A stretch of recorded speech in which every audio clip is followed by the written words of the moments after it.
top of the deck? What is on top of the deck? Oh, it's lazy healing! Oh my With double whip. Oh, easy game. Oh, here we go. Oh, what a master. Oh, to lose that game. Attack Cuneo. No block. No block. There it is. Hallelujah!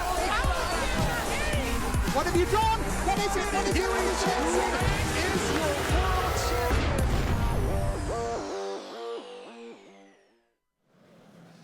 Day 2 of $1 Million Magic starts right here, right now. Welcome to Minneapolis. Rich Hagan alongside Maria Bartholdi and Pro Tour champion Simon Gertzen, ready to bring you all the action of day 1 of the Pro Tour, plus the quarterfinals of the Silver Showcase. We're going to be here for the best part of 12 hours of live magic today. Cannot wait to bring you all the action. And Simon, action comes not in ones, not in twos, but in threes, because we are all about teams. What is the dynamic of team play as we sit in these 3 seats in the hallowed feature match area?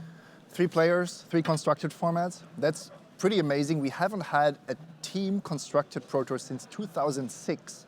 So that's 12 years ago. Most people don't remember it. I do. I was there.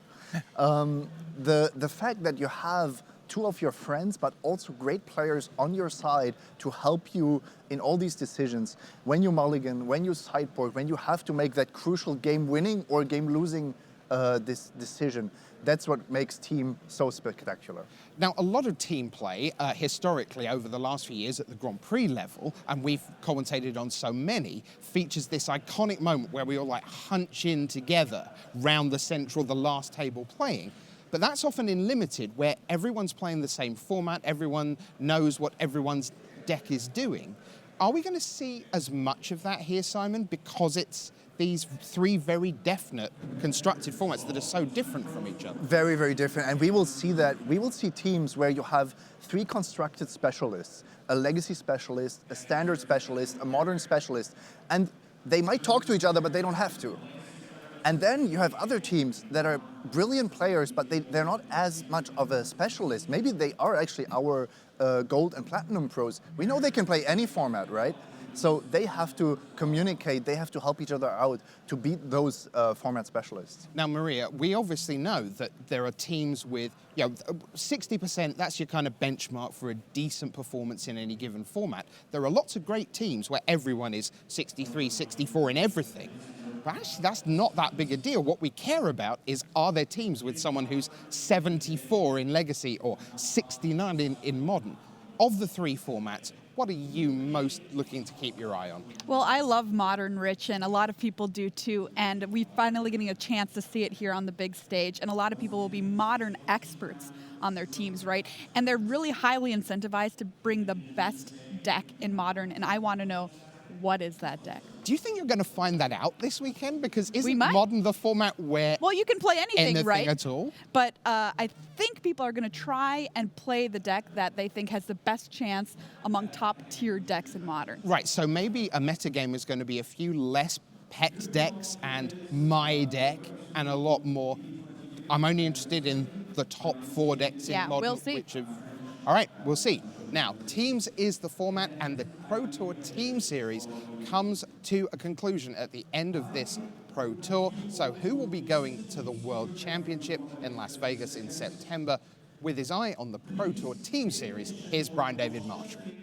Thanks, Rich. And of course, Team Ultimate Guard is the team that everyone expects with a commanding lead to be in Vegas for the Pro Tour Team Series Finals at the World Team Championship. If you're eagle-eyed looking over Rich's shoulder, you can see some members of the team in the feature match area. You can see Andrew Cuneo, John Finkel, and Paul Rietzl. That's one team, and that might be the B team on this all-star team. Of course, Owen Turtenwald, Reed Duke, and William Jensen, Peach Garden Oath, or as Neil Oliver's wife referred to them, the Fighting Peach Brothers, in a tweet today. One of the most formidable teams on the Pro Tour. And if you remember William Jensen's intense preparation before the World Championship last year, the individual World Championship, 4 to 5 weeks of just intense preparation. Well, he brought that same level of preparation to this event, said, this is about as well prepared as we have ever been for a tournament. They already have a commanding lead. We expect to see them in Vegas. Let's see who's chasing them. Haruya Latin, this is a team I'm very curious to see how they do. They're about 30-odd points behind Luis Salvato, the Pro Tour champion, Sebastian Pozzo, Lucas Esperbertu, the Pro Tour champion. That's one team. Marcio Carvalho, the draft master, Thiago Saporito, and Carlos Ramal, the world champion, the godfather of South American Magic. So very excited to see them. Let's keep looking.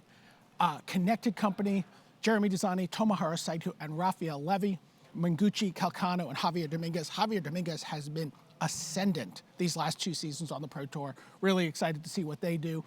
Big gap between third and first, but they're really looking at getting that second spot. Let's keep going. And Musashi, again, I said you saw some of Ultimate Guard in the feature match area. You also saw Yuya Watanabe, Shota Yasooka, and Teruya Kakumei. Again, this is the team that won the first team series last season at the World Championship, and they have a little bit of work if they want to get back there to defend their title, and it's going to start with getting through Ultimate Guard. And in 5th place is Musashi's opponents from the team series last year. This is Genesis and Blahan, Baumeister, Mueller, BBD, Nelson, and Manfield. This team is stacked. Let's see if they can get back and do one match better this year at the Pro Tour Team Series. Thanks so much, BDM. Well, 3 seats, 3 formats. How is this going to work? Tim Willoughby's down in our feature match area to find out. Thanks, Maria. The players already sat down pretty much ready to go. And we have got 3 formats. We've got up front, we're going to be kicking off with this a large portion of the time, our Legacy. That match obviously potentially has the potential to go fairly fast. Behind it we have Modern, though, if anything, probably the fastest of the 3 formats. On our back table, that's where we've got Standard. We'll be jumping around trying to bring you the best of the action throughout that. But you know what? One person cannot win the match here. In order for a team to get the win, they need to get a win in 2 out of 3 matches. All of those matches, best 2 out of 3 games. So 2 match wins, that's good enough for the team for the series for this round. So the fun thing there, Simon, is that we hear stories at every GP of a team that makes the top 4 and someone has just won all of their matches. But there's someone on the team who can be going 4-10, 3-11. We've seen Jacob Wilson get to the top 4 of a Grand Prix with an abysmal sealed pool going, just basically not winning a match all day. You can be carried by your 2 teammates. But over the course of time, we think probably 11-3, 12-2 is about the range for the top 4 for Sunday. Yes, Rich, and being carried actually leads to some really funny tweets as well after the tournament usually.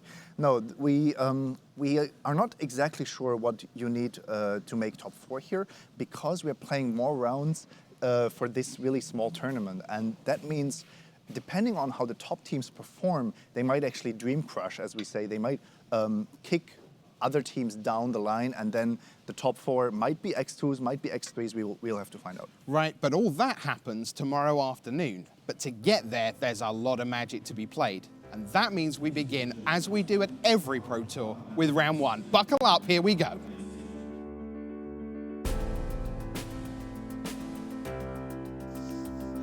Welcome, my friends, to the booth here at Pro Tour 25th anniversary, coming to you live from Minneapolis, USA. My name's Riley Knight. I'm with Paul Cheon, and I tell you what, we could not be more excited. Round number 1 of the Pro Tour is upon us.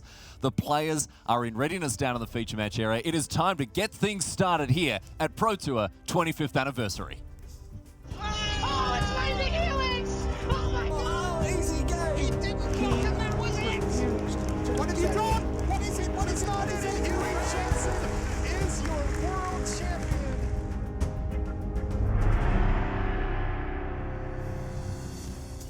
Welcome, my friends, to live coverage of Pro Tour 25th anniversary. We're in Minneapolis, USA. You're in the booth with me, Riley Knight, joining me, my good friend and colleague out of R&D in Renton.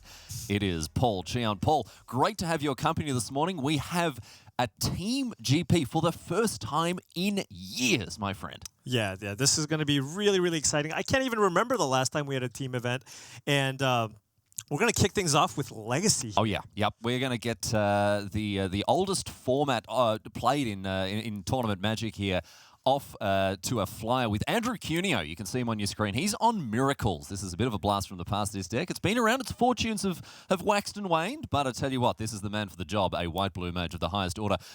But on the other side of the table, Shota Yasuoka, the lightning mage himself. He plays at the speed of light, and we are looking at Omnitel on his side of things. So a little bit more of a combo-focused blue deck. Right. Now, we've picked these two teams for very good reason as Yasuoka kicks things off with a ponder. We've got the teams, we've got members from Team Musashi on the right-hand side of your screen. These are the current Team Series champions, Paul. But on the left-hand side, we've got Ultimate Guard. Yeah, Ultimate Guard with currently a gigantic lead that, you know, barring a disastrous Pro Tour, it looks like they have a very, very good chance of making it to the finals. And then, of course, Team Musashi definitely in the mix here. And, yeah, this is going to be a very interesting matchup. Now, Andrew Cuneo is still playing Blue-White Miracles. And this is after the banning of Sensei's Divining Top. Now, that was the card that kind of, you know, many people thought, okay, without the top, this deck is going to die, right? It's going to be gone. Nope. It's still around, and it's still one of the top decks in Legacy. It took some time off, you know, spent some time with its family, hit the gym, and eventually it's come back. And I'm not going to say bigger and better than ever, because that's definitely not true. Right. But it's come back playing with a different angle of attack. It's got cards like Portent. It's got cards like Predict to make the most of you know, manipulating the top of the library there. But again, as you say, no top. Take a look at this. Shota Yasuoka drawing the one copy of Boseiju Easy. in his deck. Easy game. So which is just the only way that the Miracles deck has to interact with this combo deck is counter magic.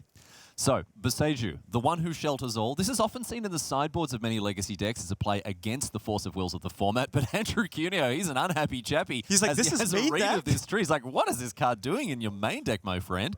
And Yasuoka, happy to pay that 2 life to play a counter magic proof show and tell. We're going to see a brainstorm in response for Cuneo, but what's he got here? I mean, his only way to defend against the show and tell is essentially through counter magic. Yeah, he's only got a force of will in his deck to actually be able to try to stop, you know, combo decks from doing its thing. But if you're playing a main deck Boseiju and you draw it, this is the reason why you play it. And Shota Yasuoka does have the omniscience in his hand, and he's got that intuition, so he can combo off this turn. He's got the intuition, which he can use to get 3 copies of Emrakul. One of them will go into his hand, and he'll cast it, and that should be able to, you know, close out the game in short order. And that's Legacy. That's the game of Magic when it comes to Legacy. Sneaking in this this omniscience thanks to show and tell. And Cuneo doesn't have anything. He can't do anything. Land. And land into play. The thing is, I was actually going to say that this might be kind of a little grindier game because whenever you play against Miracles, the games do tend to go a little bit longer. But draw that Boseiju. No, easy. Easy for Yasuoka. And we see him here also playing casting a Jace the Mind Sculptor. That's going to eat a force of will here. So at least Cuneo with a little bit of game against what Yasuoka's working with. But as you said, he's got recourse to go and get this Emrakul. Yeah, so I like what Shota did here. He led out with the Jace to kind of bait the counter spell. Get Cuneo to run out that force of will because he does have that intuition in hand. And he even has a force of will that he can, again, he doesn't need to exile. All of the spells that he casts are free because of the omniscience. And doesn't even need to go and find it. Just draws the Emrakul. And of course, that was cast. He gets the extra turn cast trigger. Right. Easy peasy, lemon squeezy. Look at that. Shota Yasuoka picks up game number 1 in Legacy. We're going to see a lot of this, Paul. The Legacy games, they're fast and furious. They don't often last beyond the first couple of turns. But I tell you what, we see all types of huge action in the opening turns of Legacy games. Yeah, that was pretty impressive. I mean, that's the reason you put that Boseiju in your deck. You draw it, and you get that show and tell on turn 3, and then just win the game. Wow. Yep. Fire away with that glass cannon, and that is that. We're going to go to a break, ladies and gentlemen. On the other side of this, however, we're going to have more magic coming your way live from Minneapolis. So don't go anywhere. Pro Tour 25th anniversary returns after this.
a warm welcome back to the feature match area here at Pro Tour 25th anniversary. Live from Minneapolis, USA. Riley Knight, Paul Cheon in the booth. We're going to jump over from Legacy now to Standard, from the old to the new. Paul Rietzl playing Yuya Watanabe. We are starting from the top here. Some of the biggest players in the world, Paul, at this Pro Tour. Yeah, and this is a tournament where kind of the top teams are all qualified for this event. So you're going to see this on a regular basis. Just, the titans of the game just going at it. And this game might go just as quickly as we saw in the first one.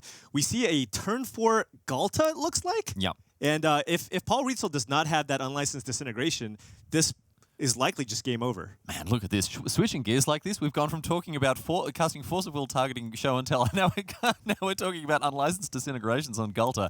Yeah. Oh my goodness, what a time to be alive.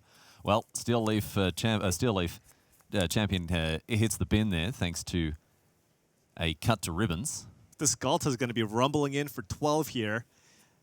And he's got the Heart of Kirin to be crewed by the Scrap Heap Scrounger or whatever other threat he might find this turn. So he's just running the numbers here. But if Paul Rietzl is at 11 life, I mean, there's not a whole lot he can have here. In a little bit of trouble here, as is indeed the rest of the Ultimate Guard Pro team. As you can see, bottom of your screen there, not only did Yasuoka pick up a win against Cuneo, Kakumae has also beaten Finkel on Storm. John Finkel playing Storm. Of course he's playing Storm. Okay. Got to lock that one in months ago, I imagine. But after another Steel Leaf champion crews the Heart of Kirin, this is a big attack now for Watanabe. Rietzl's going to be hard-pressed to answer it. Going to line up some blocks here. But this massive 12-12 with the lone Kari Zev jumping in the way, being thrown under that dinosaur-sized bus here. I think Paul survives, but he has no board and is facing 17 power worth of creatures next turn. Oh, 18 power. 18 power. Excuse me, worth Paul. Of creatures. 18 power with the creatures. And a hand that looks a lot more like a foot at this stage. He's going to pick him up. It's the Game 1 clean sweep for the Japanese superstars. Team Musashi starting their Pro Tour off right. So we are going to jump across and have a look at some other magic. Once these guys are settled and prepared here, you can see that, we're on mono shuffle cam at the moment, so as soon as the sideboarding's done, let's have a chat about that sideboarding, especially in Modern. I want to talk about this matchup between Finkel and Kakumae. We're looking at Storm against Burn, and there was one card, Paul, that you highlighted as being essentially the hinge upon which the entire match turns. Yeah, the most important card in the matchup is Eidolon of the Great Revel. John Finkel, of course, being on the Storm deck, if you have that Eidolon in play, it's really, really difficult for John to kind of combo off. He needs to find a way to basically play some spells, cast a Grape Shot to get the Eidolon off the board, then try to storm off again. On top of that, the Naya Burn deck has access to multiple 3 damage or Lightning Bolt effects, which does a good job of stymieing John Finkel's kind of cost reduction effects in Brawl and Goblin Electromancer. Well, we're going to check in with some Modern a bit later on, but right now we know you want it and we got it to give. It is Legacy. Andrew Cuneo, renowned throughout the world as being one of the premier white-blue mages on Earth, certainly a man I look up to. And against Shota Yasuoka, who I would say more than anything else is known for his lightning-fast pace of play. Yeah, Shota also prefers, control decks, at least in Standard. But, this is still a blue deck. It's he's playing kind of the more the mono blue version. Sneak and Show is also a very popular deck that is played in Legacy, but he's opting to go mono blue. And again, Andrew Cuneo, if Shota just manages to find that Boseiju again, Andrew Cuneo doesn't have a lot of answers to that. So Portent here is a kind of weird ponder. Right. It was at this point during card design where they thought that drawing a card off a cantrip in the same turn that you cast it was a little too powerful. Right. So yeah, I guess this was a little before my time, so I don't actually know. But Portent is a powerful cantrip effect in the Miracles deck, is because you do get to set up the top of your deck, so you can put cards like Terminus on top. On top of that, Andrew Cuneo is playing Predict, which, in conjunction with a card like Portent, allows you to, have a 2-mana instant that draws you multiple cards. The other really important reason that Cuneo is looking to control the top of his deck is that he's playing 2 copies of Counterbalance. Right. Now, obviously, we don't have the countertop lock like we used to years ago. You already covered that off there, Paul. But nonetheless, being able to just counter your opponent's spells for free with something like a Brainstorm, setting up something, with a Ponder, it's a little bit harder to do it if it's not at instant speed. But all the same, Counterbalance can provide a free counterspell effect and a repetitive one as well. And we're going to see that card played right now. Yeah, and the thing is, oftentimes, in Legacy, many decks are looking to play 1 and 2 mana spells. So even if you play a sorcery speed spell like Portent or Ponder with a Counterbalance play, if you put a 1 or 2 on top, there's a good chance your opponent will still just run into it. And then you play this game where you're staring at each other and go, what did you put on top? Is it a 1 or 2? What do you got there, my friend? Yeah, that's it. Yeah. Now, the other thing about this Miracles list is that it's important to note that this one is not playing any copies of Entreat the Angels. Indeed, it's not playing really any threats at all. In the traditional sense, we've seen Brightling make a bit of an impact in Legacy recently, and Monastery Mentor has been an old favourite of Miracles list. But Andrew Cuneo is playing a very respectable traditional list here because he's got just 3 copies of Jace the Mind Sculptor to close things out. I guess 4 copies of Snapcaster and 4 Mage. copies of Snapcaster Mage. That's his primary win condition. Here's Predict. Now, this is an interesting one. Look at that. So, name a card, mill yourself or your opponent for 1, and if you picked correctly, draw 2 cards. Right, and with the Counterbalance in play, that gives you information as to what's on top of your deck. So he cast a Predict, naming Disenchant to allow him to draw 2 cards. Yeah. If you, this is one of the main card advantage engines of the Miracles list here because they do often have the information of what's on top. You can't just guess. Right. Just guess. 7 copies of Island in the deck. Just name Island and run the numbers. Here's a Vendilion Click. Now, this is a nice quick threat here out of the board for Andrew Cuneo, and a nice disruptive way for him to have a look at Yasuoka's hand. Yeah, this is a common option that a lot of these control decks play. Actually, Shota also has copies of Vendilion Click in his sideboard because it gives you that information and it provides a clock. Yes, the old Vendilion Click certainly one of the premier sideboard cards in both Modern, well, especially in Modern, and it does see some play in Legacy as well because it attacks on a different angle, right? You've got these slow, lumbering blue decks, and then out of nowhere they can start clocking you in the sky for 3. And on top of that, this effect is not something we see in blue. Blue doesn't get to mess with the hands of the opponent. You don't get hand disruption. And on top of that, the Shota's deck really has no removal, just a mono blue deck. So this Vendilion Click does threaten to end the game. What can he do? He could put a 15-15 blocker in the way of it. But hey, I suppose. How often is that going to happen? Yeah, and the thing is, normally, the Miracles deck, at least in the game once, they don't, especially Andrew Cuneo's list, he only has Snapcaster Mages to provide pressure. Now, they can't Shota just can't sit back and try to sculpt the perfect hand. No. This Vendilion Click means that within 5 turns, Shota does have to do something to try to end the game. And the thing is, it's even shorter than that if you look at the lands that he's playing as well. He's got things like Ancient Tomb and, even Boseiju costs life to activate. So Yasuoka, his life total as a resource is not always going to be as reliable as you might think it is, especially post-board. Vendilion Click getting busy once again here. And we're going to see a Ponder now from Andrew Cuneo. This is bread and butter Legacy, ladies and gentlemen. If you're not particularly familiar with the format, blue decks tend to have a core group of cards that are played in more or less every blue Legacy deck, right? Right. You got your Brainstorms, you got Ponder, which is played often, you got your Force of Wills, and yeah, basically any blue deck will play all those cards. Until only a few weeks ago, of course, Gitaxian Probe was one of the usual suspects. Gitaxian Probe also spending a little bit more time with its family these days. Proved to be too powerful for even Legacy, and so has hit the ban list. Along with Deathrite Shaman, Legacy in a little bit of a state of flux at the moment, as much as an Eternal format can be. And with the addition of Battle Bond to the Legacy card pool, there have been some new, some exciting new options that have opened up for Legacy players. This is why this was actually the format I was most excited to see moving in, because there has been multiple shakeups, right? We haven't seen, there's no Sensei's Divining Top, there's no Gitaxian Probe, there's no Deathrite Shaman, and with the addition of some of those Battle Bond cards, there are, it's just great to see new cards in a format that has just all the most powerful cards. And that's the thing, the pedigree of the cards in Legacy is so high. It's so hard for a deck to break into the format, but that's what's happened. It's happened with Brightling, it's happened with Arcane Artisan. Even Bomat Courier is getting played as a DRS replacement in some Grixis Delver lists. Cuneo here in the midst of resolving a surgical extraction. Looks like he's targeted Force of Will there. Now, this isn't the only benefit that Cuneo is going to reap from having cast this extraction. He also gets full information as to how Yasuoka's deck is looking post-board. And look at that hand from Show to Yasuoka. Double Show and Tell, Emrakul, double Omniscience, and an Impulse there. Yeah, and it looks like Cuneo is just looking to try to end the game here as quickly as possible. By playing the Snapcaster Mage, this means that this is a this is just shutting out the kind of good draw steps that Shota could have. Brainstorm being one of the better draws that he can draw into, but Shota does have access to. Shota does here have the ability. If he draws a mana source, he can play double Show and Tell. So even if Cuneo has a counter spell, he can try to resolve the other Show and Tell, get the Omniscience into play, then play the Emrakul. However, oh no, that was the end of turn. Okay, so now Cuneo does have a 2-turn clock here. If he can find a way to put a 3-drop on top of his library with that counterbalance in play, that will just kind of end the game here.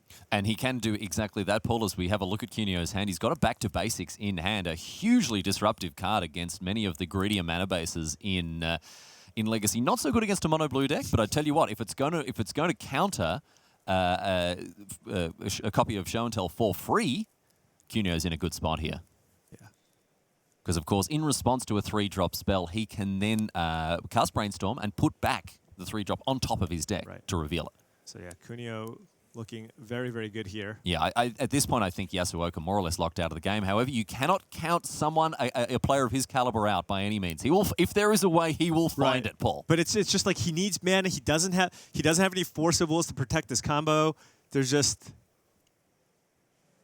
Cuneo could maybe go for a blind flip here if he wants. I really feel like the flavor text of Impulse is a lot more applicable to Andrew Cuneo rather than the person who cast it here. It's definitely masterful preparation from this player here. We're gonna go for it, says Yasuoka. I hope. And in response, Brainstorm, draw 3, pop back to basics, and that is going to be the game here. Cuneo equalizing at 1-1 in just a few short moments, my friends. We're going to see it back to basics off the top, and Yasuoka picks him up. We're going to game number 3. Yeah, and I think, this, as you can see, this is kind of the key here. Shota needs to basically try to combo off as quickly as possible, because once Andrew Cuneo gets a bunch of lands in play and just kind of sets up a handful of counterspells, he will just be able to kind of take the game away out of Shota. But, you know, Shota he does have that one Boseiju. Yeah. He was able to draw game 1. Maybe he can find it game 3. Yeah, he's going to need to find some way to really mess with sort of the counter disruption is what he needs. He needs ways to go up against what Cuneo is attempting to do to disrupt his game plan. And Boseiju, I think, is the best way to do that. The other way to do that, Paul, is to slam the Show and Tell on turn 2 before Cuneo has had that setup time. Potentially even turn 1. He does have Lotus Petal in his deck, you know. So but again, as quickly as possible. The problem is after sideboard, Cuneo does have access to more Fluster Storms. So just more 1-mana ways to kind of disrupt that Show and Tell. So yeah, trying to get it into play turn 1 is important, or get it, resolve maybe potentially a Vendilion Click to get some of those counter magic out of Cuneo's hand. While we're talking about the sideboard cards in Yasuoka's deck, can we have a chat about one of these cards, Paul, that you pointed out to me? Can we just have a talk about one of the cards that is being played in this mono blue list? Oh yeah, so. He's got an Eladamri's Call in his sideboard. A green-white tutor. So I was trying to look through his deck and figure out how he can actually cast this. And the whole idea is you play the Show and Tell, get the Omniscience into play, then you cast the Eladamri's Call. He doesn't actually have a way to cast the Eladamri's Call with his mana base. It's insane. A double off-color card in the sideboard to come in. Sometimes you just got to find that Emrakul. Sometimes you got to find it. And right now, my friends, we're on the search for something a little bit different. We've got Tim, our sideline reporter, Tim Willoughby, standing by to give us an update. So, Tim, what's been going on, my friend? Well, you've seen a lot of it on camera already, Riley, but the one match we've not seen yet, which we're going to be jumping down to very shortly, is Game 2 of Finkel against Truya Kakumei. Kakumei had pretty much the perfect start for his burn deck in Game 1. He was on the play, he had Goblin Guide, he had Searing Blaze to take out Baral, and he was able to take it with a flurry of burn spells very straightforwardly. Let's head down to Game 2 and see if he can do it again. Thanks so much, Tim. We will be checking in with Modern, and I know many people around the world will be very excited to see it. I've got the one of the best seats in the house, Paul, to watch my favourite format unfold, and I tell you what, it doesn't get much better than Johnny Magic, the man, the myth, the legend himself. Here is a sleight of hand to kick things off for him. No surprise to see he's playing Storm. Yeah. This is the deck that John has kind of championed in Modern for a very long time. He's played this at multiple Pro Tours, but he is playing against what I feel is kind of one of his worst matchups. Do you really think so? Yeah, I do believe so, because the burn deck has a combination of pressure, removal for the Goblin Electromancer / Brawl, and basically a pre-boarded hate card in Eidolon of the Great Revel. So the combination of all those cards makes it very, very difficult for the Storm deck to actually combo off, because one of the most important things is having those cost reduction creatures survive. Now, you sit down against a Storm player. Oh, sorry, you sit down against a Burn player. Doesn't matter what you're playing, if you're playing Storm, anything else. You sit down against a Burn player in Modern, and you know that, whoop, whoop, that's the sound of the Fun Police. They are going to get you. They're not going to give you the time that you need to set up whatever you're doing.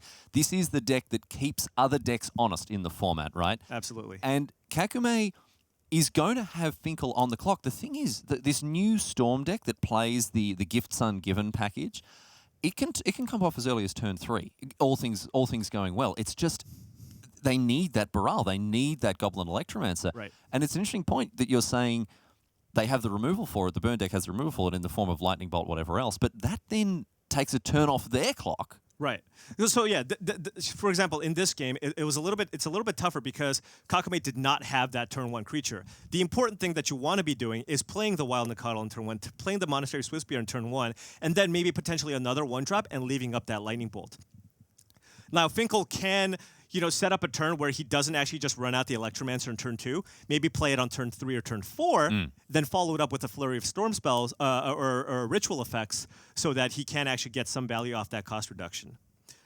Now, going, in these post-board games, Kakumei does bring in a very, very strong sideboard card in, he actually just played it. Yep. Rest in Peace. Ouch. This is a really, really powerful effect. John is actually playing a Gifts Storm variant, meaning that he relies heavily on basically using a bunch of ritual effects with Gifts and Given, then using Past in Flames to recast all those spells to combo off. And because of the Rest in Peace, now he basically needs to just naturally cast all the spells in his hand and try to go off that way. And it's actually not looking good here for Finkel, because a lot of Storm decks post-board will bring in up to 4 copies of Pieces of the Puzzle, one of the most innocuous commons from Shadows over Innistrad, because it is a card advantage engine that doesn't rely on the graveyard, like Gifts Ungiven does. Right. He's not playing it. Right. He's playing 0 copies. And that is a good point. And, John Storm decks often do have a card like Empty the Wardens in their sideboard, so he does still have ways to win this game if he did choose to sideboard that in. He can just try to build up, a critical mass of ritual effects in his hand, then play an Empty the Wardens for maybe 10, and maybe that gets the job done. But as it is, no graveyard shenanigans here for Johnny Magic. Right. Kakumei At the same time, Kakumei just doesn't have a ton of pressure here. Very true. Yeah, Kakumei, having drawn this Eidolon of the Great Revel, things really could be about to change here, because, again, this the Burn deck needs to sneak through creature damage early on with cards like Goblin Guide, Monastery Swiftspear, but right now, it's all about this Eidolon here. Now, another card I want to draw your attention to, esteemed viewer around the world, this is a bit of a blast from the past here from Kakumei. He's playing 4 copies of Ataka's Command. Right. Well, he is opting to play green. If you see a lot of the burn decks that are currently being played, generally they've just opted to go for just a straight red-white burn deck. They choose not to play Wild Nikadal, but once you go down the route of playing Wild Nikadal, Ataka's Command is one of the better burn spells that you can actually play. So he's just choosing to play that as well. Once you add the green mana, it's basically free to play. Sometimes we do see a quote-unquote Naya burn list that do play Stomping Ground, but for something like Destructive Revelry in the board. But this is a much heavier commitment to green. As you say, not only the Ataka's Command, also Wild Nikadal. So Kakumei looking really to contest the board in a way that a lot of burn decks in Modern don't. Yeah, Kakumei is playing a few more creatures than the typical burn deck, as he has those 4 copies of Wild Nikadal, because he is still playing the Goblin Guides, the Swiftspears, the Lavamancers, and then, of course, the Eidolons. Yeah, double Lavamancer in the main deck as well. This is a chip off the old block here from Teruya Kakumei. He's obviously decided that this is the best angle of attack for a burn deck, and I'm very excited to see the constant evolution of this modern format. It is a dynamic format. It changes from week to week, not necessarily thanks to the addition of new cards, but just innovation, technology, and an unrelenting sort of march of progress here. Here's a nice little value gift from Finkel. He can't. There's no reason for him to get something like a Past in Flames because that Rest in Peace is in play. So he's choosing to cast gifts as just kind of, he's trying to play maybe a blue-red control deck here, because he did choose to get Gifts Ungiven as another one of his options, and then he got 3 removal spells along with the gifts. So by doing this, he's basically ensuring that he has a way to deal with that Eidolon that's on the board. No matter what, at the very least, he'll get a Grape Shot. Let's see how Kakumae is going to play this one here. So it looks like Kakumae gave Finkel a Fiery Impulse along with a Grape Shot here. So Fiery Impulse, another kind of weird one. We don't often see this from Magic Origins. It is effectively another Lightning Bolt, but it only does 2 damage now because, of course, Spell Mastery is never going to be turned on in the face of a Rest in Peace. Yeah. It does 2 damage to a creature, and with Spell Mastery, it does 3. You can see it there on your screen. And just extra redundancy, and effectively another copy of Lightning Bolt. Yeah. So if you're wondering, why Fiery Impulse over maybe additional Lightning Bolts? And the reason being is John is playing Gifts Ungiven in his deck. So by having, he doesn't really care about casting a Lightning Bolt to go to the face, right? No. Because once he gets a critical mass, he's just going to win anyways. So by having a removal spell that acts as basically a Lightning Bolt-esque, right? It just allows him to use Gifts Ungiven to find an additional removal spell. Yeah, he can go Gifts Ungiven, get Lightning Bolt, and Fiery Impulse, 2 cards that have effectively the same impact on the game. There's another reason as well, and we can blame a man who is standing in this room, probably sitting in this room right now, Chris Pakula. Meddling Mage is another reason that we've seen the diversification of redundant effects in Modern. We see Wrath of God and Day of Judgment alongside Supreme Verdict. We see Fiery Impulse alongside Lightning Bolt because you can't be all in on a single card to answer Meddling Mage anymore. Having multiple burn spells to deal with Meddling Mage because, of course, Humans is one of the most popular decks being played in Modern currently. Here is that Fiery Impulse being cast at that Eidolon, and we'll see what Kakumae has to say about it. Now, for newer players, people perhaps unfamiliar with a deck like Burn, it's very strange to see Eidolon of the Great Revel. Really quick.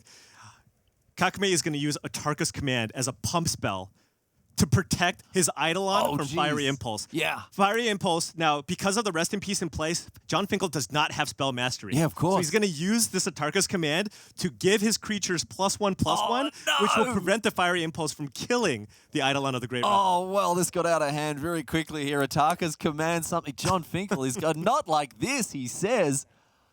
And the Eidolon sticks around. Now, what I was going to say, Paul, is that a lot of players looking at this, a lot of newer players are going to why is Kakumae playing a card that damages him for playing literally every card in his list, which costs 3 or less? But the burn deck is able to unload such a huge amount of damage that the pyrostatic pillar effect of the Eidolon is much more likely to hurt the opponent. But wow, keeping that alive, keeping that Eidolon alive is so important for Kakumae. That's the length that he's and one of the interesting things here is, too, people have not seen a Tarkus command in a while. No, not since Martin Dang won a Pro Tour with it. It's even possible that Finkel was just like, oh, right, a Tarkus command, right? Oh, yeah, that card. Don't really see that often these days, but yeah, I mean, this was a complete blowout. And John chose to use the Fiery Impulse end of turn because he wanted to unlock all of his mana. He did have the option of casting Fiery Impulse on his main, follow that up with a Grape Shot potentially or some other spells, but he figured the best way for him to actually try to win this game is unlock all your mana and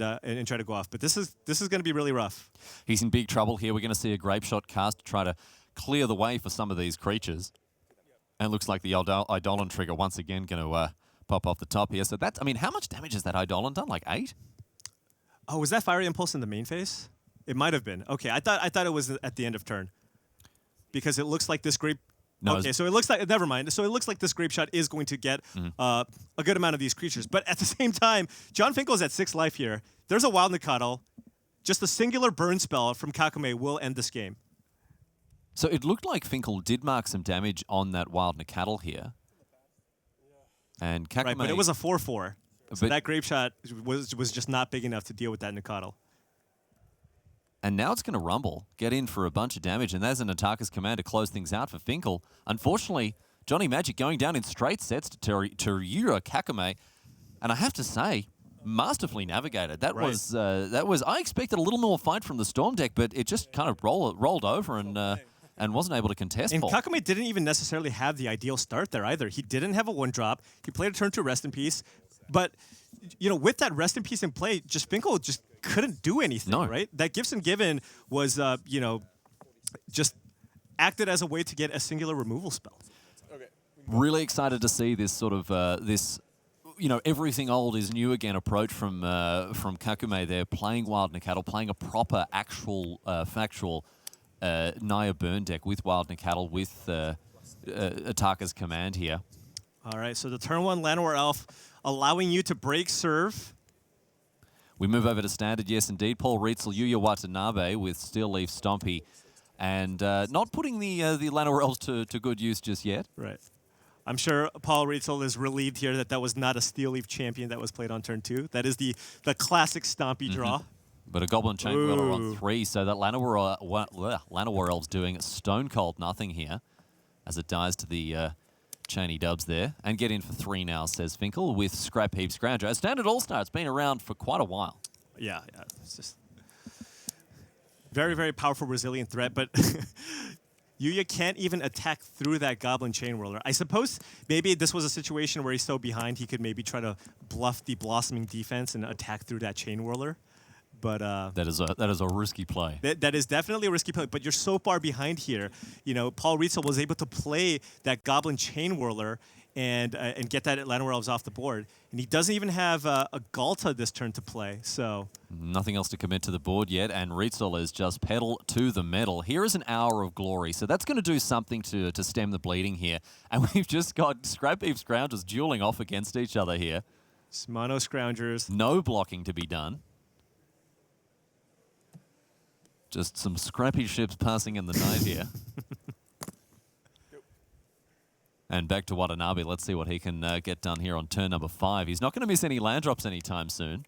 There's a slight pause from Paul Rietzl, but yeah, that was, wow, what a lightning quick game there. Yep, and Watanabe in fact had 4 lands in hand, or maybe even 3 as that game ended. So that was very convincing stuff there from Paul, and you can see with a little whisper in the air, little sort of, King's advisor there, right. John Finkel. He's the man you'd want at your back for sure. We're going to head back over to table number A. Number A? Table letter A. You know what? Whatever. We can slice it any way we want here. Andrew Cuneo and Shota Yasuoka going to go back to game number 3 here between these two players. Legacy, the format, of course. Now, Yasuoka can seal the deal for his team here. Right. Yeah, I mean, of course, either player can because they do have a one-match lead. One thing that I'm really curious to see is kind of the how generally, you have that team dynamic where players can shift over and kind of help you immediately. But this is a format where I think a lot of teams had singular players silo in on a single format, right? You had a person who all they did was test Modern, all they did was test Legacy. So when you have a standard player move over and watch their Legacy friend play, are you actually helping them? It's not clear. Just a backseat driver going, turn here. No, dude. What if you're playing a Storm deck and you've already brainstormed and you're planning like 3 turns ahead of time, and then your buddy just walks over and be like, I'd go for it. Yeah, just do It's like, dude, chill out, I've got just go and sit over there. Sit over there and just watch. Go back and play your Chain Whirlers. Yeah. Leave me alone. Yeah. So thing in the ice now for Yasuoka, I should say, coming out of the board once again. Diversified threat portfolio here for the Japanese player. But as I mentioned here, this is if Yasuoka wins this game, then he actually wins the match for his whole team. We are going to see, we need Cuneo to win this one here to force a 3rd game between the standard players on table C. Yeah, Yasuoka could have, he does have multiple copies of Thing in the Ice, and there's a decent chance that Andrew Cuneo did board out many of his removal effects. He is playing, of course, 4 copies of Swords of Plowshares in the main, but if you're looking to play against a combo deck with Emrakul as the primary win condition, Swords of Plowshares does nothing there. So if you think that your opponent is going to bring out a lot of those spot removal spells, then bringing in something like Thing in the Ice could just win you the game. Yeah, and this is what we're seeing Yasuoka sort of double down on here. And the other useful thing about Thing in the Ice is that it's a nice interactive threat as well, right? It's not difficult to flip in a deck that is full of Ponder, Predict, Preordain, what have you, Spell Pierce. It's easy to get those 4 ice counters off of this creature, and a huge hard-hitting 7/8 that bounces all other non-horror creatures. Ooh. Containment Priest now for Cuneo. Yeah, and it is actually the perfect turn 2 play too. You want a creature because the Miracles deck, often what they do after sideboard is board in multiple copies of Flusterstorm. So if you try to resolve a spell, it's likely not going to be able to resolve. But when you play something like a Thing in the Ice, you know that there's a very, very high chance that it will resolve unless Kunio opts to use something like a Force of Will on the Thing in the Ice, which Yasuoka will more than gladly accept that trade. Or just draws his one of Spell Snare in the board. Right. Doesn't have it this time. Now, Containment Priest is a great piece of technology against this kind of deck, but look at this man plan. He's just running rings around him right now. Yasuoka just is going from strength to strength as we see Vendilion Click come down in the face of what Cuneo is working with. What's he holding? Is he holding things like Spell Pierce and Containment Priest? It's a very embarrassing situation to be here. Flusterstorm. Yeah, look at the surgical extraction here, right? Like, I mean, I guess Kunio thought there weren't many better options, but this surgical extraction is not really going to do a whole lot. So I could see Yasuoka taking something like a Council's Judgment here and just try to win the game with the combination of his Thing in the Ices and Vendilion Click. And he says Island and hits as well. The blind hit there for Andrew Cuneo. You heard him say cast Predict and say Island. He is playing 3 of them in his list, so that's the most likely card that he hits, and he gets there as well. Yeah. Draws 2 cards like an absolute champ. And now Yasuoka is going to have his pick of the bunch here. Writes them down real quick, and we'll see exactly what he wants to take. I love this card, Predict. Everything, the art, the effect, it produces some real moments. Right. It's a pretty fair card, I would say. Now, again, taking the Council's Judgment makes the most sense here, unless he feels confident that, unless he's holding the combo in his hand and just wants to get that Flusterstorm off the board. So let's see what Yasuoka is working with. He does have an Emerald Coil, but he doesn't have the show and tell. Freshie off the top here for Cuneo. It's Jace the Mind Sculptor that he's just drawn after that Council's Judgment hits the bin. Oh, sorry, it doesn't. It goes under the deck, of course. It goes under the line. Now Yasuoka drew another Force of Will. So he's holding multiple copies of Force of Will in his hand. Double Force, Emrakul, Ponder, Preordain here for Yasuoka. We're going to see that Preordain get played. Nice to see Preordain return. Right. It has taken some time off, but it is it's the eternal second fiddle. Right. To Ponder. It's the Stuart McGill to... you have, of course, the 4X Brainstorm, which is a hard lock in all of the blue decks. Then you have Ponder, and then you have Preordain. And oftentimes, if you have a couple of extra slots for cantrip effects, that's the one that you're going to go for. So it's the third fiddle. Even. It's the third fiddle. Yeah. Unless you're actually playing Miracles, in which case you're just not going to play it at all because you have cards like Predict and Portent. It's very much the viola of the blue decks. Right. Look at this. Did Cuneo just decide to keep in some copies of Terminus? I'm sure he would love one. Yeah. The way that he drew that card does not make me think that he's all in on the Terminus. Right. Because he also brought in cards like Vendilion Click and Containment Priest. Sweepers might not be the best thing to bring in. No, and right now it put him in a tough spot because again these things in the ice. And the other thing is they don't bounce each other. They do not. They don't. They're friends. They're buddies. Yep. Horrors look after each other. And bouncing a Vendilion Click isn't even that bad. No, of course. Bounce a Vendilion Click, cast it again. Snag another card. Easy game. Now, we saw them take the Council's Judgment before. Yasuoka was very quick to take care of that removal spell there. Why is Council's Judgment as a 3-drop removal spell played in Legacy when there are cards like Swords to Plowshares? So Council's Judgment, first of all, answers a wide variety of threats. But some of the more important threats are there are effects in the format where you have cards like Hexproof, you have True Name Nemesis. There's just a lot of these things that you just can't get with traditional removal spells. And Council's Judgment is just kind of a clean way to answer all of those. Very important piece of technology in the format, as indeed, of course, is Force of Will, the main kind of glue stick that holds the format together here. And we're seeing Force Pitch to Force as Yasuoka attempts to contest what looks like this counterbalance here, Paul. Yeah, so he wants to be able to just chain a bunch of cantrips, these 1-mana draw effects. So he doesn't want that counterbalance to resolve. There's not too many things that Yasuoka is afraid of here in terms of proactive threats from Kunio, which is why he opted to do this. And a Flusterstorm now is going to counter that force of will. Right, but Little those thing in the stealthy ices up are there. ticking down. He's got one currently at 2 and another one on 3. So if he's got to, if he just rattles off a couple of draw effects here, he's going to be able to flip the thing in the ice and just get in and try to end the game here pretty quickly. Looks like the player's sorting out a life total discrepancy there. I think Cuneo forgot that Yasuoka had to pay the 1 life as well. The force of will does come at a mildly annoying life cost Is there. he going to go for the flip here? It's also not clear that Cuneo has a 1-drop here. Nope. And he does not. He does not. So he does have the Marsh Flats to rebuy. Right. So he can use a Marsh Flats to shuffle, which then gives him a new card on top off the counterbalance. The thing is, even if it's countered, it doesn't matter. The first thing in the ice will flip. Right. It doesn't. Exactly. It doesn't have to resolve. It just says when you cast an instant or sorcery spell. So it'll flip, which will return both the Containment Priest and the Vendilion Click. Yeah, and it gets in for 7 straight away. Right. It's not summoning sick. So another 1-mana spell here. Oh my goodness, here. Yasuoka on the creature plan. And he's getting it done. Thing in the Ice played in all formats. Yeah. Oh yeah. Not in Standard anymore, but it was played in it's Standard. also played multi-format All-Star. We've seen it played in Modern. Pascal Viren making it to the finals of the Pro Tour. And now it could or be putting the semifinals. now it could be putting Yasuoka and Team Musashi at a very good position in round number 1. And if Yasuoka has an island and another 1-mana spell, he can actually flip both of the Thing in the Ices here. So, Thing in the Ice number 1. Gonna flip the script. Wake up. As a 7/8.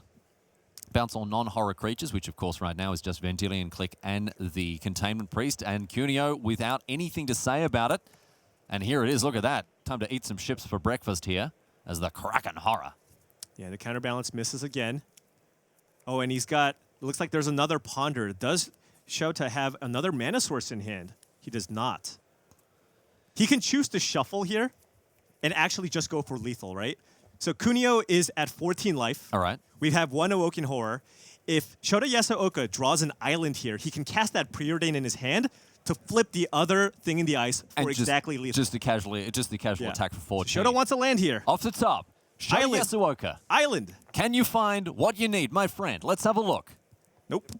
No. Okay. Well, never mind. The hype train has Right. shunted into the rail yard. But here. the Awoken Horror still provides a 2-turn clock. Andrew Cuneo has a Jace the Mind Sculptor, which can bounce one of the Awoken Horrors, but then he has the hope that Shota doesn't have another spell to flip the other thing in the ice. Unlikely. Right. But I Unlikely. think that might just be his only play here. He's having a think about it. We'll see how he wants to move forward here. His hand is not set up to go against what Yasuoka is up to here. Plains, Jace, Force, Surgical, Counterspell. None of these cards can really meaningfully contest what Yasuoka is doing. A masterful pivot. Yeah, so one thing that I can see Cuneo doing, given that he's already at 7 life, an attack from one of the flip Thing in the Ices is going to be lethal anyways, and he's holding a Surgical Extraction. So we can look to try to get a little more information, cast Surgical Extraction on one of Shota's cantrip effects, and hope that he has that in his hand as well Just name. to get that out of his hand, He's to just prevent got him from casting a He's spell. got a blind hit Preordain here. Oh, and that's what he's going for here. Yep. And now you get to see the hand.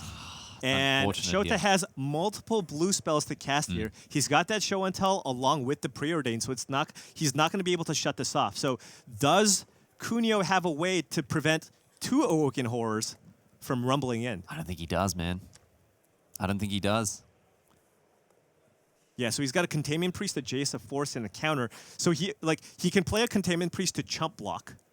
And he can play a Jace to bounce one of the Awoken Horrors. But Shota will be able to flip the other Thing in the Ice, so this should just be the game. I think it's just all over Red Rover here. I mean, if Cuneo can find a way out of this, it'll be incredibly impressive. He can play the land. If he hasn't played a land, he can play the Containment Priest to block and unsummon one of the Awoken Horrors, which is a very annoying thing to have happen Right. to you. But he's just a little bit short in the mana department. And yeah, this creature plan out of Shota's sideboard paying huge dividends. Yeah, it's done really well for him here. Cuneo consulting with John Finkel, saying, "There's that bagel place around the corner. I think we should go there for lunch." Right. No, it really did look really good. He goes, maybe it's possible. It's like, is the only way that I can win here to bluff a Terminus maybe, like brainstorm into Terminus? just trying to figure out how he can get Shota to not win or not go for it here. Cuneo heavily punished here by Yasuoka investing heavily in this sideboard creature plan. As we said, a masterful pivot, a Hendrix-like pivot here for Yasuoka. Here's Jace the Mind Sculptor going to unsummon that Awoken Horror. Yeah, and but there's nothing to prevent Yasuoka from flipping this thing and just getting busy. Right. He can just, and he drew another blue source here, so he can even play Thing in the Ice if you want the Thing in the Ice in his hand. Chip away an extra counter off that one as well. Exactly. Just to get the value. Just in case Cuneo does have a Swords to Plowshares in hand. I mean, Yasuoka has the read, surely. He knows. I mean, if Cuneo had it, he would have already cast it. He is home free, and he knows it. Especially when Shota was tapped out, right? Like, Shota could have easily drawn some sort of counter magic. So, going to kick things off now, Yasuoka, with a Vendilion Click. Going to see if the way is clear. Force of Will off the top for that counterbalance there. It's not going to do any good against the 3-drop Vendilion Click. So now this is just lethal because he's going to see Cuneo's hand and just choose not to take anything. Oh, never mind. There's a Force of Will. So Cuneo pitches a counterspell to Force of Will to counter the 3-drop here. The Vendilion Click hits the bin. But a Preordain will flip the Awoken Horror, and with it goes the match to Musashi on the back of a win from Shota Yasuoka. And the defending Team Pro Tour or Pro Tour Team Series champions get it done in match number 1. There you can see Finkel under the weather a little bit with a cold, so it did the old elbow bump instead of the classic handshake elbow there. bump. Classic elbow bump. I received one of them yesterday welcoming into the venue. I'll tell you what, it's a rare honor. Well, Team Musashi getting it done in round number 1. This is the perfect way to start their Pro Tour. But I'll tell you what, Paul, if there's a team that is going to dig deep, they're going to rally, and they're going to battle on hard, the Ultimate Guard Pro team are the men for the job. These guys are seasoned veterans. They're legends of the game. And this round 1 loss isn't gonna put them off. Yeah, they've been in this situation plenty of times, and they've been able to rattle off a ton of wins. I mean, these are just some of the best players of all time. So, I mean, it sucks, of course, losing your first round, but they lost to, again, one of the best teams out there as well. And I think again, this is just round 1. A lot more Magic to be played. A lot more Magic to be played, my friends, and we're gonna bring it to you, but we've got to go to a break. On the other side of this, my friends, we're going to head back to the desk, check in with Rich and the rest of the team there. So stick with us. We'll see you back here in Minneapolis after this. Fans are the people we want to hear because there are way more fans than there are Wizards employees, for one. And for two, they know what they want to see in this game. And so we have to listen. We are committed to listening to the fans, and we are committed to bringing this experience, an experience together that makes sense to the fans.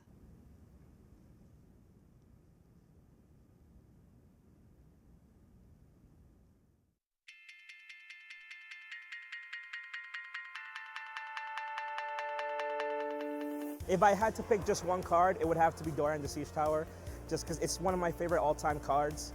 I was just super excited when I saw it was printed, and I wanted to play it so much. And the card has given me, like, incredible. Like, I won my first ever Pro Tour qualifier playing a Dorian deck, where I beat Owen Turnwell in the finals on Magic Online. That was amazing. And then I remember in my 10th Pro Tour, was Pro Tour Seattle, 2012, Return to Ravnica, and it was the last Pro Tour that I held an invitation to. And I even made like a public post on Facebook. I was like, all right guys, well, this is the last Pro Tour I'm qualified for. It could be my last one, I don't know. So if I'm gonna play my last one, I'd rather play with the card that got me here, and that was Dorian the Siege Tower. And then I played a Dorian deck with Deathrite Shaman, which was the first time that card was printed, and I came in exactly 25th to keep the dream alive, and it's been going ever since. A Magic card that holds special meaning for me is actually a Yawgmoth's Will. So, this isn't the super spiky answer that it sounds like. Yawgmoth's Will was a card, I owned this one copy of Yawgmoth's Will that was Japanese that I played in every Vintage tournament, and Vintage is actually how I got into the Pro Tour. It's like not the normal route. What happened is a local store at Eudaimonia would hold these like Power 9 tournaments every month for a piece of the Power 9. And me and like David Ochoa would always play in them. And we had so much fun playing in these tournaments that we decided to like start going to PTQs. And I always played Yawgmoth's Will, and I always played this one really, really beat copy, and it just has a really sentimental value for me. I'm a control player, so I've always loved the card Absorb. It's a counter spell, and when you counter the spell, you gain 3 life. But the reason it's important to me is that I was watching a match, waiting for a Pro Tour qualifier to finish, and I was standing behind a player who had this card Absorb. I knew that if they tried to counter an uncounterable Urza's Rage, they were going to win the game because they were going to gain 3 life. I knew that. The player didn't. And I stood behind them and I was shaking with the drama of what was happening at the table in front of me because they had the win and they didn't know. 20 years later, I'm sharing that thrill of the goosebump moment with millions of viewers around the world, but that's when I saw it for the first time.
All right, welcome back to the news desk here at Pro Tour 25th anniversary here in Minneapolis.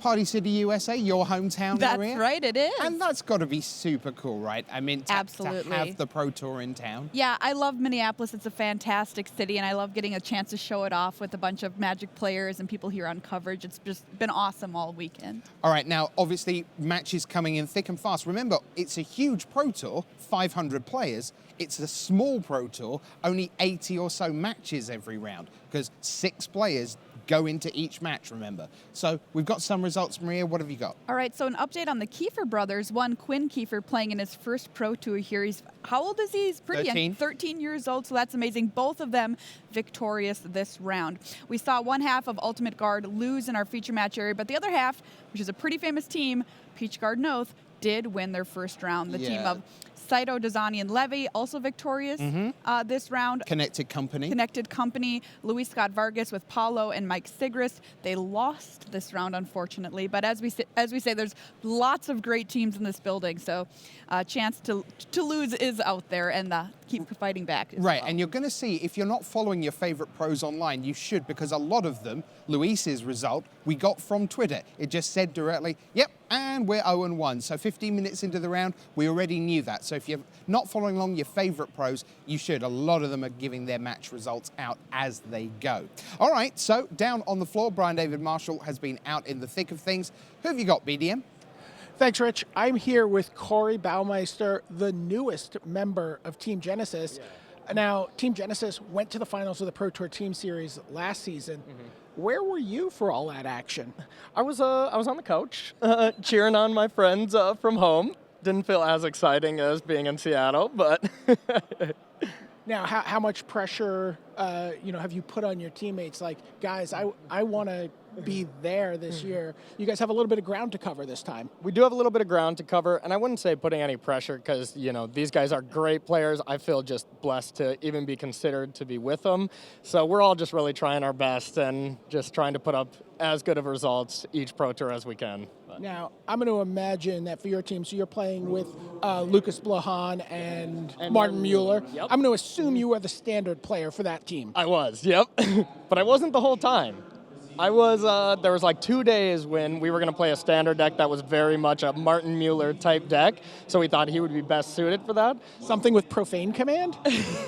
Something with a lot of triggers, to say the least. But then, so I was testing Modern for a couple days, and I was, you know, mind wrecked there for a while, but luckily I found myself back home. All right. Now, you were watching Lucas Blahan play the final match for your table. Yep. What is it like to see Legacy being played at the Pro Tour? It's crazy because that's one format that I never explored. I mean, all the Pro Tours have always been, you know, standard or extended in my time. So I really don't have a lot of idea what's going on, but there were multiple times I thought we were completely dead, no shot, and then all of a sudden we have 5 cards in hand, we can't lose. It's pretty crazy to see the 3 different types of formats at this Pro Tour. It's really, really special. Yeah, Jace the Mind Sculptor and Snapcaster Mage will make up a lot of ground for you in a game. They really do some digging, that's for sure. Now, finally, I want to thank you. You, when we were doing some pre-taping interviews for this Pro Tour, you were the person who actually suggested the mismatched socks idea for this 25th anniversary of Magic. For people who might not understand why so many people are wearing mismatched socks this weekend, yourself included, why is that? Well, Richard Garfield, the first time I ever saw him was at U.S. Nationals, and just a very cool, charismatic guy, and I just noticed he had very obscure socks, and they were never matching. And I saw him 3 different days at Nationals. They were all, you know, 3 different types of mismatched socks. So, I don't know, I'm glad that you took off with that idea, because I was just, you know, small talking with you, but it turned out really cool, and I hope a lot of people are doing it. I definitely am, and a lot of people on coverage are, and a lot of people here on the floor. And, you know, you can do it at home and tweet pictures of us to us of your mismatched socks as we celebrate the 25th anniversary of Magic the Gathering. Yeah. Yes, I've certainly got mismatched socks, monogrammed R on the left, monogrammed H on the right. That's how we do it in Britain.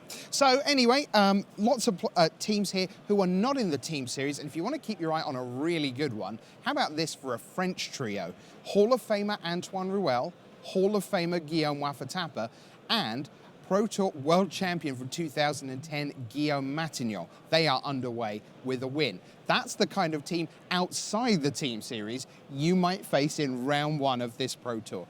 The field is truly stacked. Now, 3 formats, as you know. We've got Standard, we've got Modern, but we're going to turn our attention in this break to Legacy. We know so many of you are thrilled that Legacy is here on the biggest stage of all.